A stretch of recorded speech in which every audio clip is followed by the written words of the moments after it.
Some of the most painful conversations after loss are the ones you keep having with yourself.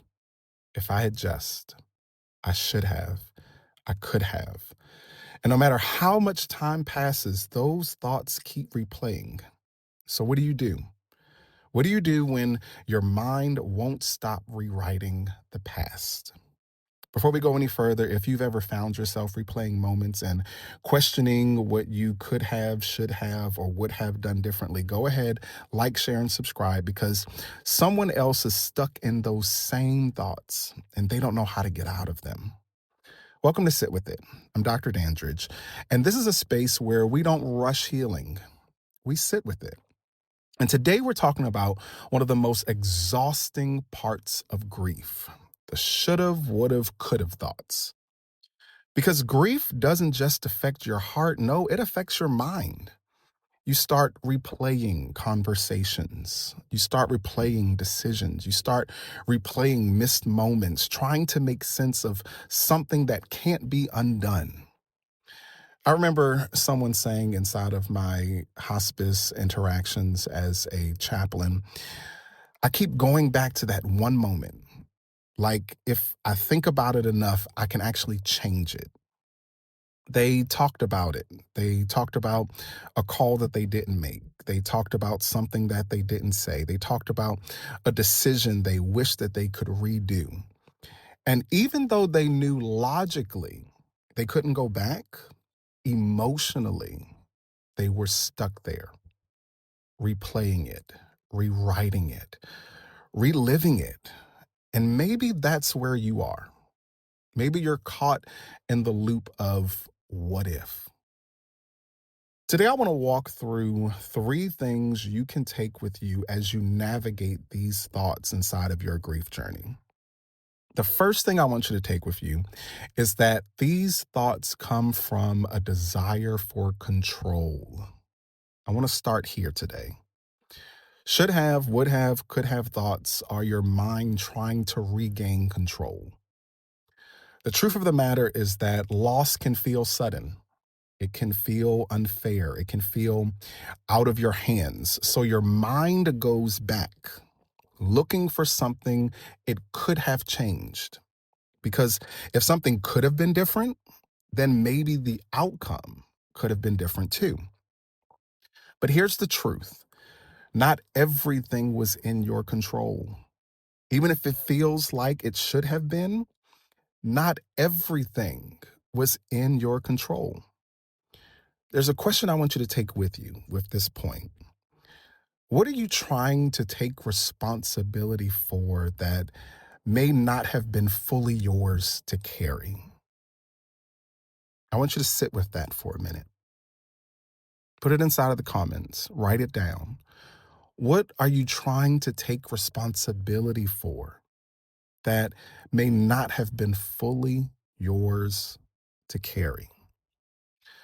The second point I want you to take with you is that replaying the past doesn't change it, but it can trap you there. Here's the challenge. The more you replay it, psychologically speaking, the more real it feels. Every time you replay it, you start to strengthen the memory. You start to deepen the emotion. You start to reinforce the belief that you missed something. And over time, you don't just remember the moment, you actually live in it. But healing doesn't happen in the past. It happens when you gently return to the present. So ask yourself today, how much time have you been spending revisiting the past instead of allowing yourself to be present in this moment? The third thing I want you all to take with you, and then I'm going to let you go, is that you can replace self-blame with compassion. This is where the shift begins. Instead of asking, what should I have done differently? Ask, what did I know at the time? What was I capable of in that moment? Because here's the truth. You made decisions based on the information, capacity, and understanding you had then, not what you know now. And this is where your work becomes powerful.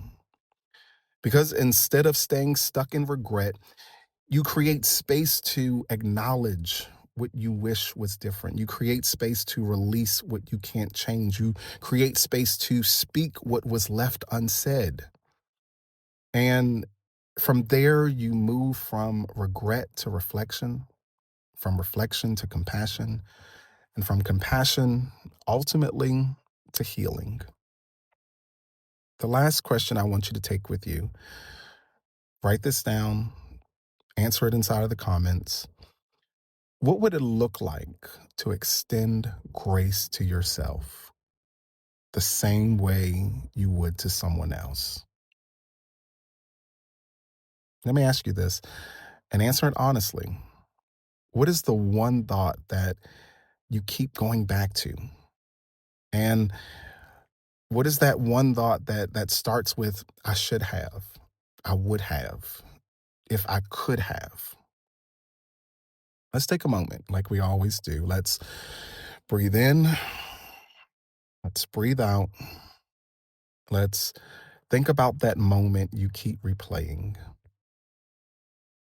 Now, gently ask yourself,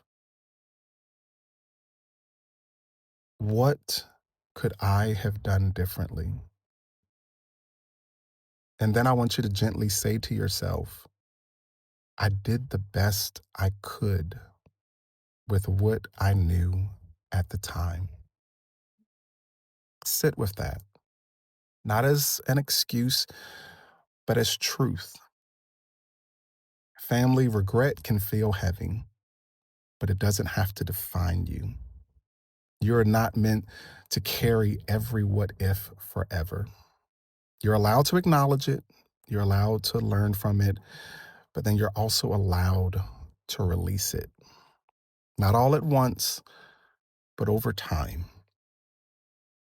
If this conversation helped you, go ahead, like, share, and subscribe because someone else is stuck in those same thoughts and they need to hear this.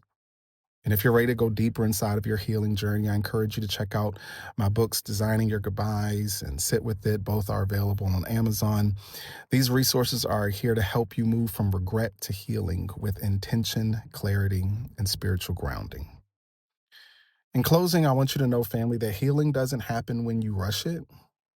It happens when you sit with it. Y'all be blessed.